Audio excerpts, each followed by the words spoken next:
Okay, here it is. Yeah, got it now. Got to get the introduction. Hello, people of the internet, and welcome once again to Bowtie Talks. I, of course, am your excellent host, Luke Johnson, coming to you from my undisclosed location in Midwest USA with some more historical insights. And since the day that I started this podcast, there was one person I have wanted to have on here, and that is none other than my good friend, Mr. Michael Townsend Wright. He is an actor, comedian, showbiz historian, and all around, let's face it, one heck of a great guy. Well, first of all, Mr. Wright, how are you? I'm good, Luke. It's great to be here with you. Well, it's great to have you. Well, I think the best way to start would be at the beginning. So, just out of curiosity, how did you get started in show business? Well, I still live in the same house I grew up in, and in the yard over there, when I was 3 years old, I used to do puppet shows for the neighborhood children, and that's how I referred to them at the time, the neighborhood children. I loved puppets, and I would put together little shows for them, and they would come over here. And my little Presbyterian church asked me to do at the Strawberry Festival. Uh, my fifth birthday, I got a Jerry Mahoney ventriloquist dummy, and so I did a show there with that when I was 5. And the church had me perform in musical shows and things.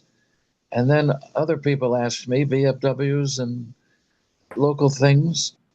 And of course, I was in all the school plays and things, and then local theaters. And also, well, television came later. A lot of theater. My friend Jim Monaco asked me to be on his show called the New Jersey Comedy Shop. And it was on cable. And that was 1982, I think, or 80, I think 80, maybe 84. And he had been a member of the Uncle Floyd show cast. And Floyd used to watch the show, apparently.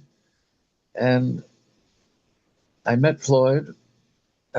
We went to his studio. Jim went to visit, and he asked me to go with him. And Floyd told me he liked my work and so forth. And so eventually, the show was taping in Jim's studio, the Floyd show. They had moved from their studio. And so I became a member of the cast. And that was 1987. And I remained until the end and worked with Uncle Floyd, the late Uncle Floyd, sadly. Yeah, yeah, I know. I Until honestly thought he was getting better. 19. I honestly thought he was getting better.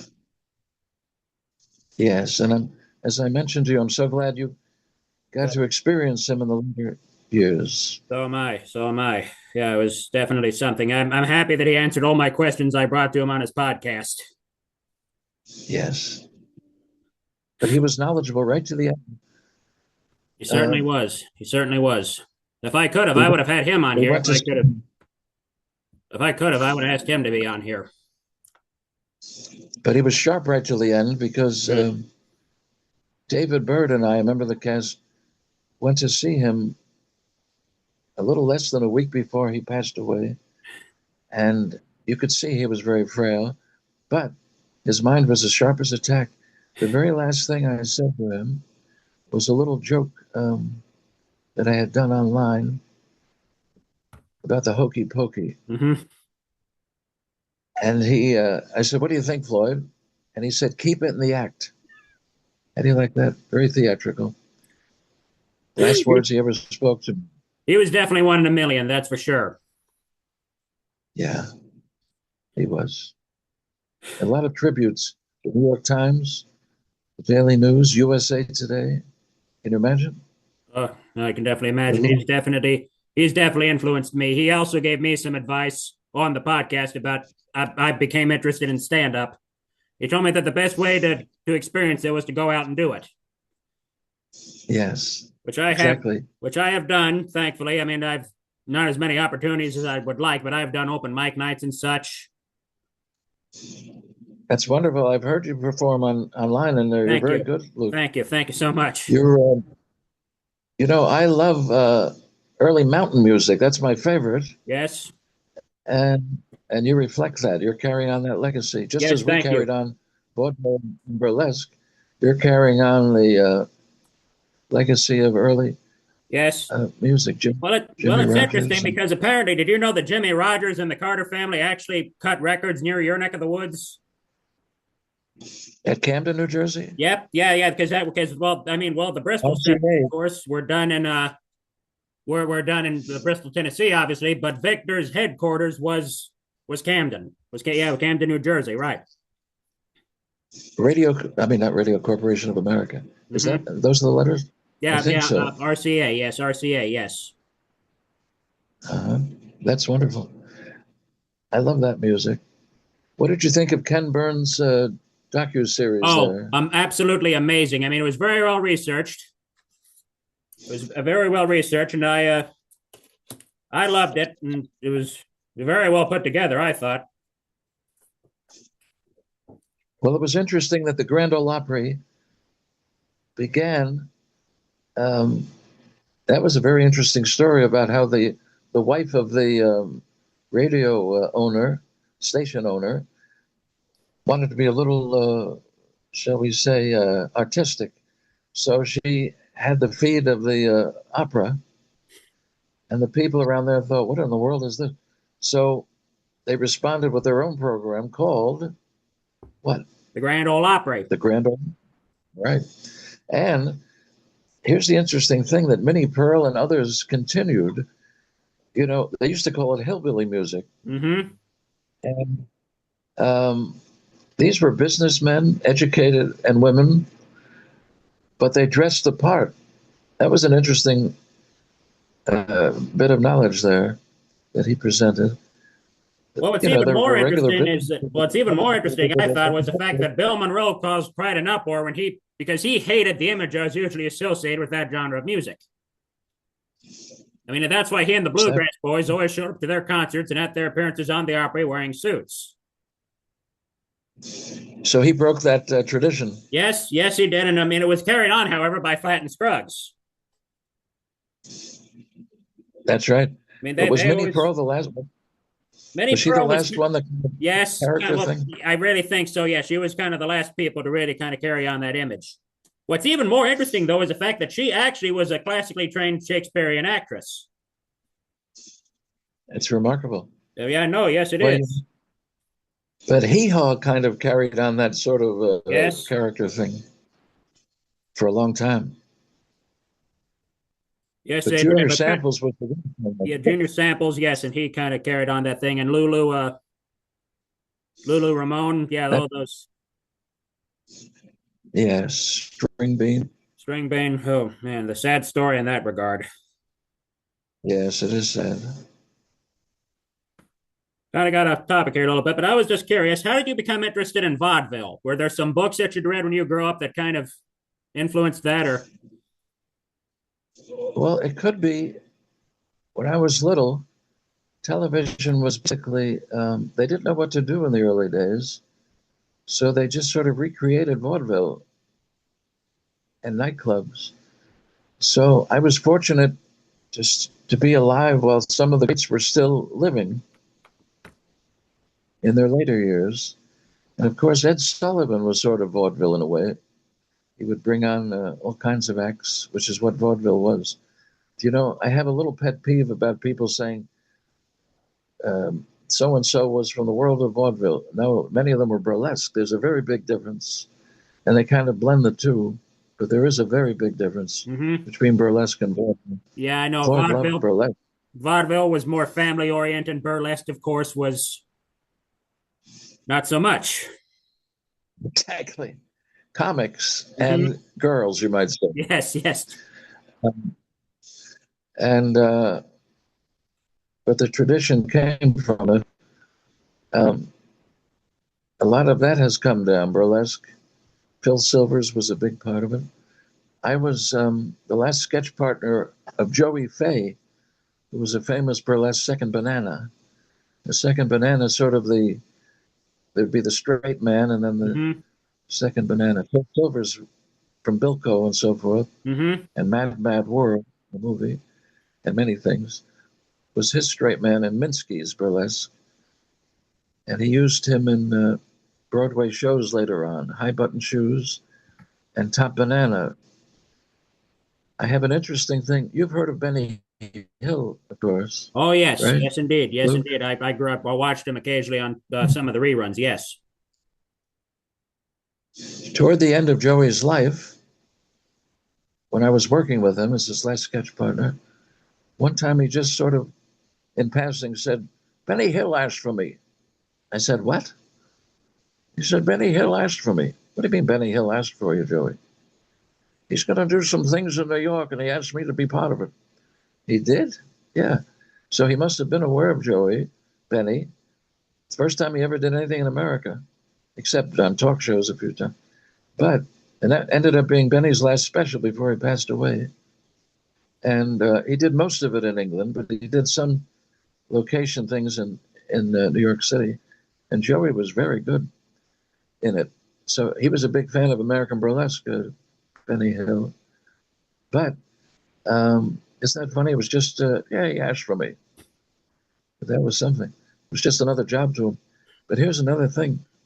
Joey had had little mini strokes later in his life. And we would be backstage, ready to go on with a sketch or something.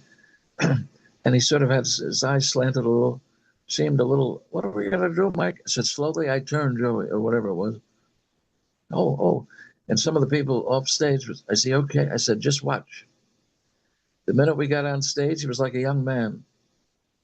That's the magic of show business, Luke. Definitely is. It definitely is. Absolutely Yeah. amazing. And I saw another interview you did, and you said that Joey Faye was almost in the Sergeant Bilko show. Yes. Now, this is his story about it.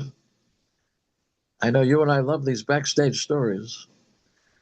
Well, he had worked with Phil Silver so long that he just assumed when they were announcing that show, you know how they announce upcoming things all the time. Mm-hmm. He he kept calling Phil. Phil, what about this new show you're doing? Am I in? He said, Joey, don't worry. Don't worry about it. Don't worry. You're in. You're in. So he kept calling him. I haven't heard anything yet. You know, it was getting close to the filming time. He said, Phil, I haven't heard. He said, don't worry. Nat will call you. Nat Hiken, the producer of Phil Silver's Sergeant Bilko. That was the syndicated name. I think You'll Never Get Rich was the actual name on CBS. And Nat Hiken also produced Car 54, Where Are You? Which was similar in some ways. But he didn't hear anything. He was getting nervous, Joey. So he finally called Nat Hiken. And he said, Nat, what's going on? Phil said I'm in. He said, oh, Joey, I'm so sorry. Harvey Lembeck called me. He said his wife's going to have a baby. He's so broke. And he doesn't know what to do. So I gave him the job. Now, I told that story to my friend Mickey Freeman, who played Zimmerman on Bilko. And he said, that never happened. So who knows? Who in the world knows? Although I kind of believe Joey, because why would he make up a thing like that? I don't know why I would either. But Joey did end up in the most famous episode, I think, of Bilko, called Harry Speak Up. And Joey was drafted, and it was in Bilko's platoon. He came in with a big duffel bag that he hurried into his locker. And they said, what is that? It ended up being he had an act with a chimp. And so he had to bring the chimp with him, but he was trying to hide it. But the chimp escaped. It's a wonderful script. The chimp escaped before they could get a hold of him. Do you remember that episode? No, I have. It does sound vaguely familiar, but I'm gonna have to look at it again. Well, it sounds the chimp absolutely escaped hilarious. and got in line with the recruits. And so they weren't looking up. Next, with this clothing, getting issued clothing and weapon, whatever it was. So he's going down the line with the recruits, the chimp. And one guy said, name, come on, hurry, speak up. So then the next guy said, Harry, speak up. Next. And he went through all the thing, and the colonel heard about it of the base. He said, Belko, what's going on here? And he said, sir, I can't. But there was a loudspeaker, and it said, raise your right hands. You are now members of the United States Army. So now he was inducted. They couldn't do anything about it. So Bilko said, they said, this is ridiculous. Bilko said, just a minute, sir. I want to represent this man at a court martial, this recruit. So then they had a court thing. It was called the Trial of Harry Speak Up. And Bilko represented him as his attorney. And here is the funniest ad lib in TV history, I think. The phone rang on the set during that show, and they kept running the film, of course. The phone rang, and the chimp picked it up. And Bilko said, you see that? You have him so nervous, he's calling another attorney.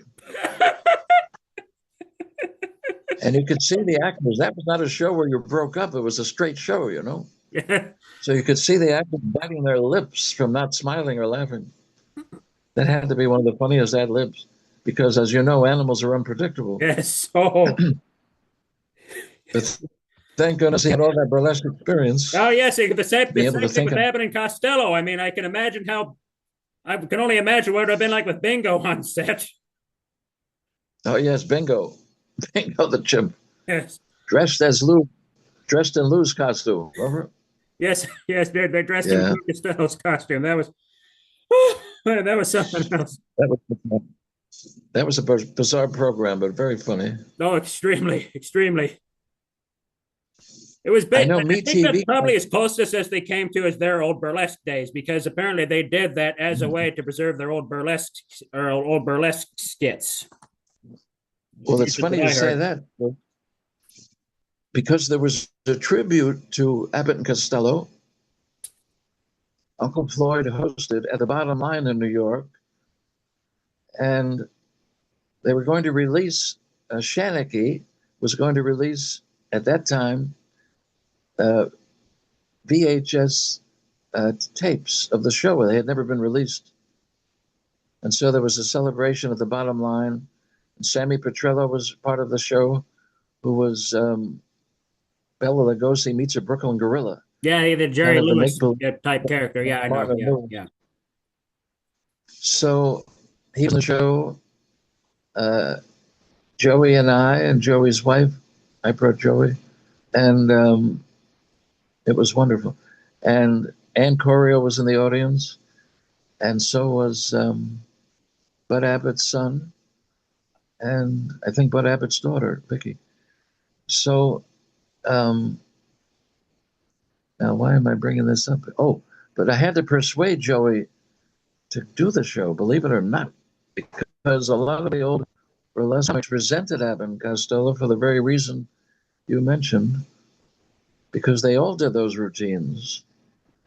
But then, from then on, they would say, you stole that from Abbott and Costello. That's interesting, isn't it, Luke? Mm-hmm. You Extremely. They couldn't say no. I know that they did not originate Who's on First, or a lot of the old. Well, there were variations. But Joey actually sued Universal, I think with some other burlesque comics, when they did a variation of Flugel Street in the Abbott and Costello film In Society. And they won the case. They called it Bagel Street, but it was basically the Flugel Street bit. And so, Joey did an interesting thing, although to be honest, there may have been a man, Billy K. Wells, that wrote many of them at the turn of the 20th century. But it's hard to pin down who really did. Everyone changed it. They did variations of the old sketches. But they did win. And what Joey did was interesting. He copyrighted the bits, which no one had ever done, his version of the bits. Now, speaking of the Abbott and Costello show, Joey always told me that he and Sidney Fields, do you remember the landlord, Sid Fields? He was in Minsky's as well with a partner, I think, and Joey was there in 1931, believe it or not. And so he said that he and Sid wrote Slowly I Turn, the famous bit. But once again, Niagara Falls. But that's hard to say too, really, to be honest. It's hard to say who actually wrote anything. But they all did variations. So if this is interesting to your audience, I don't know. I'm sure it will be. I'm sure it will be. Oh, good. I'm glad. I mean, but in regards to that, I mean, I don't know if anyone else who has had as many celebrity encounters as you have, maybe only to me. I mean, I know that you got to meet Rudy Valley toward the end of his life. Yes, Rudy became a friend. Joe Franklin, the New York personality, said, Michael, Rudy Valley and his wife are coming. Would you escort them to LaGuardia Airport? In my cab. And his cab was a broken down old thing that a guy was driving. And Rudy said, what in the world is that, when we saw it? But I sang to him in the car one of his songs on the way over to the airport. And he fell asleep. I lullabied Rudy to sleep. I sat between Rudy and Ellie, his wife. But then we kept in touch after that for a few years until he got sick. But we became good friends. Every Sunday night I would call him. Sometimes he'd say, Michael, I can't talk to you now. I'm watching one of my films on 16 millimeter. So he was a funny guy. But there's another story about that that's so interesting, I think. Rudy became ill. You may have noticed in his later years he had sort of a raspy voice. But he was finally diagnosed with throat cancer. And so he was in the hospital for a very long time at the end, 1984, I think. And I called his wife Ellie every week to see how he was. And she said, you and Tiny Tim are the only show people calling, keeping vigil over Rudy. But one time I called and a young man answered. I said, oh, I'm so sorry. I'm so sorry, I have the wrong number. He said, no, this is the Valley residence. I'm his nurse. I said, is Mr. Valley there? He said, yes, would you like to talk to him? I'd love to. But a little backstory of this, Luke. Mm-hmm. There used to be a local New York show called, whatever it was called. It was for seniors, and I watched it. I was still a young man. I was watching seniors. But Arlene Francis from What's My Line was one of the hosts, along with another fellow there. And she was good friends. She and her husband were good friends with Sinatra, Frank Sinatra. And so one time they had a filmed interview with Sinatra that they put on with Arlene. And she said, of course, everyone knows that Bing was your hero, Frank. He said, well, you know, Arlene, a lot of people assume that. But the truth is, and Bing was a big influence, but the truth is, Rudy Valley was my actual hero. And I never heard that in my life. I couldn't believe it. I grabbed my little tape recorder, and now I can't find the tape. But I never heard that in my life. He said, well, all the kids were running home listening to Boo Boo Boo on the radio. I was listening to Rudy. And that's where I learned my enunciation from Rudy, singing, phrasing. Because Rudy, he said, of course, Rudy overdid it a little bit, like he would say, didn't, a little too much. But I learned by phrasing and enunciation, clearly singing the words. People like to hear the lyrics. And so I couldn't believe it. So that was the week that I called and got the nurse on the phone that I didn't know it was Rudy's home. And he put Rudy on. And I said, oh, you're not going to... He said, Michael, how are you? It was even worse, harder to understand him a little. I said, it's so wonderful you're home, but I have some wonderful news for you. Wait till you hear this. Sinatra said you were his hero, not Bing. And Rudy never knew that. I said, that's the most wonderful thing I've ever heard in my life, Michael. And do you know, just a couple of days later, Rudy was gone. So I'm so glad he got to hear that before he passed away. So am I. And I wrote a note to Sinatra. You wrote a note to Sinatra? And I did, and he wrote me a very nice note back. I told him the whole story, and he said, "Dear Michael, thank you very much for your nice note. I remember most of what I said about Rudy. I sincerely meant, and he'll be missed by a lot of us. I send you my best wishes, Frank." Wasn't that nice? I have that. Oh, extremely nice. But I think I might have found the answer to what caused his voice to become raspy in the later years. Before, I mean, even before the cancer. What's that, Luke? Well, I think he gave some interview on a cable access television show sometime back during the '80s. I think it might have been toward the end, and he briefly mentioned something about undergoing treatment for a deviated septum sometime during the '50s. Oh, that might have done it. So I think that might have been what caused it. Maybe he had a botched surgery or something, because I think that probably could affect his throat. It sure could. As you well know, as a singer, if you have some sort of cold or a little something interfering with your sinuses, or they used to say lemon juice, maybe gargle, but if he had a deviated septum, that's much more serious. Mm-hmm. So maybe the treatment ended up That's just making interesting. it worse. Which may have led to the cancer in some way. Who knows Yes. later on? You know? Yes, but I also heard that apparently he was a cigar smoker, so that might have also had something. That would contribute. Yes. Yes. That could certainly be. But he became more of a nostalgic figure in later years. Yes. He was in an episode of Chips, I think. Yes.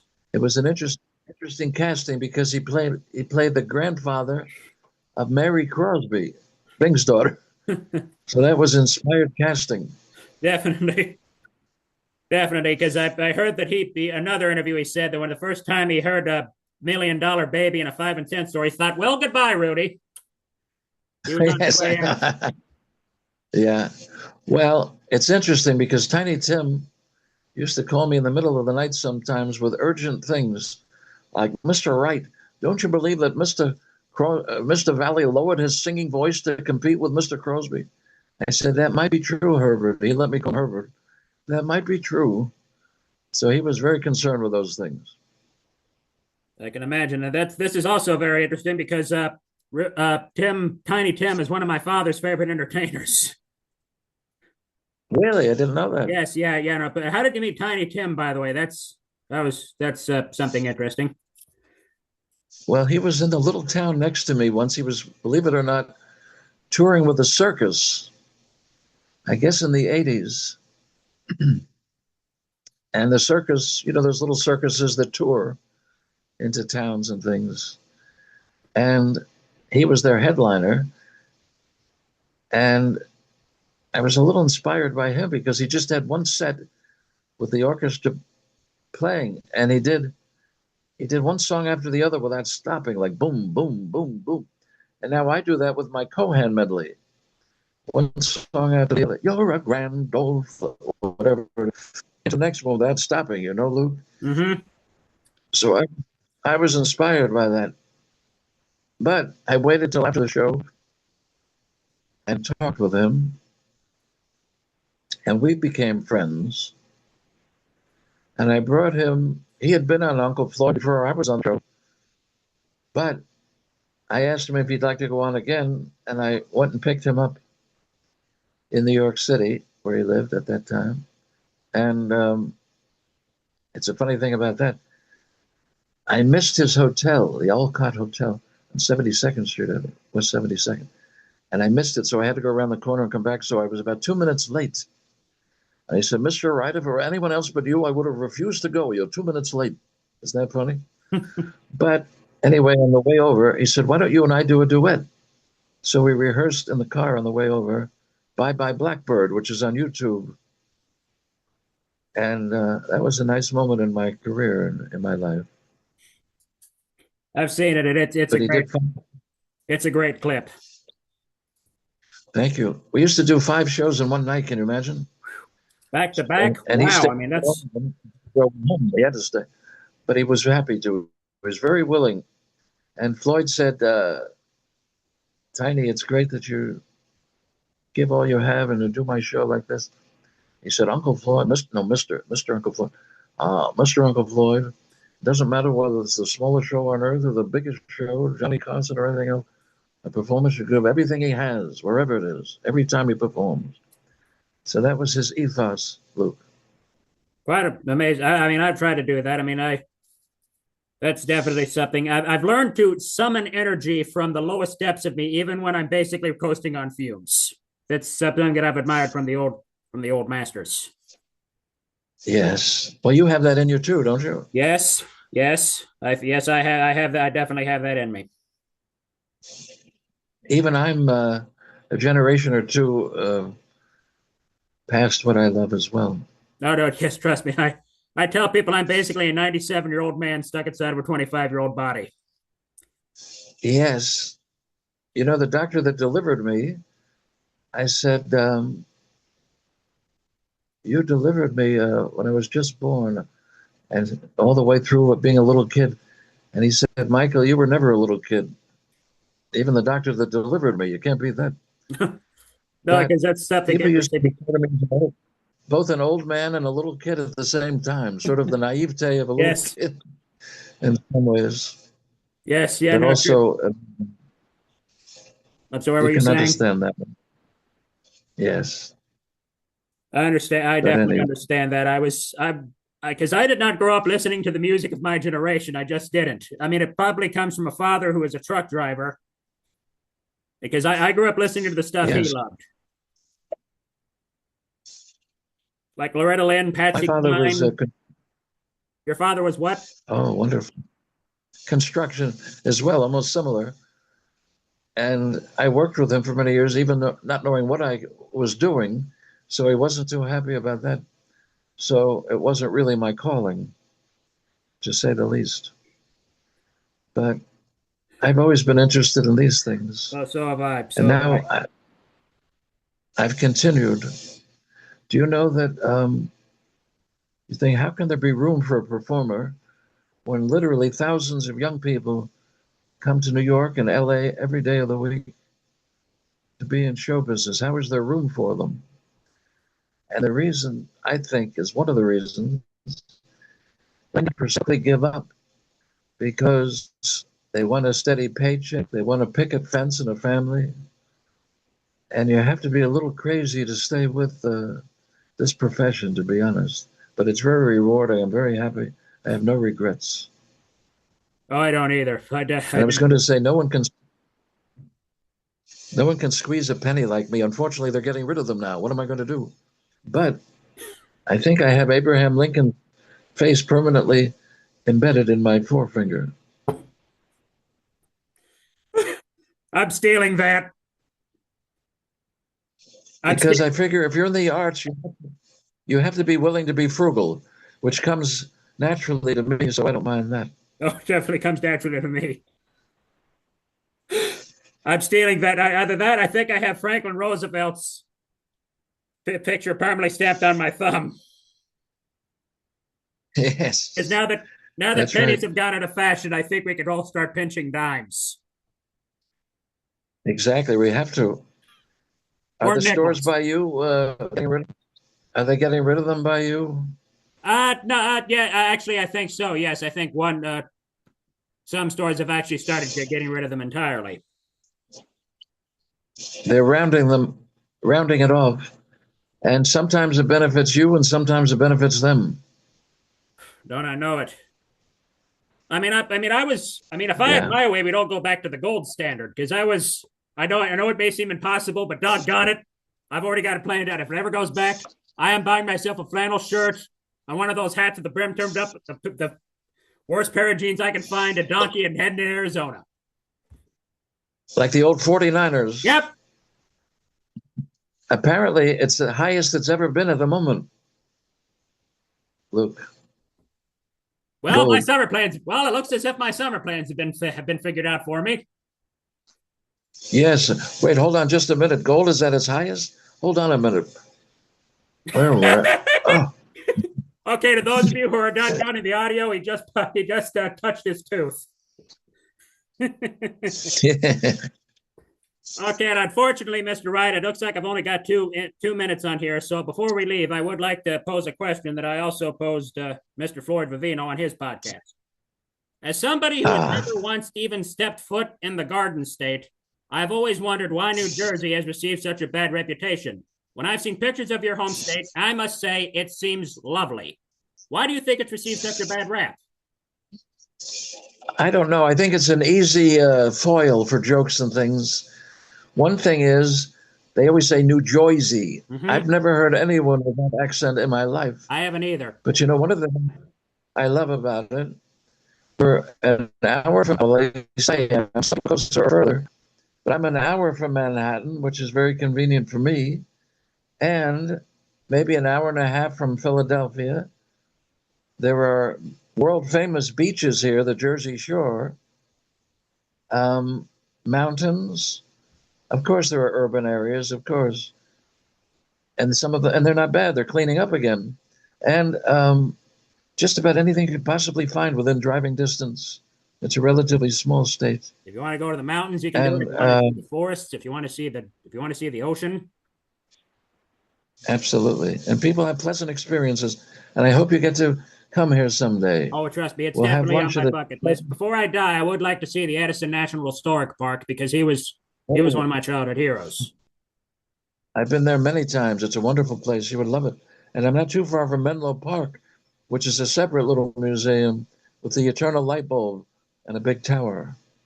I wonder if that world record has been broken yet, because I know for a long time it was in the world record for largest light bulb. I'm not sure. I'll have to look the next time I drive by. I'm about maybe 25 minutes away.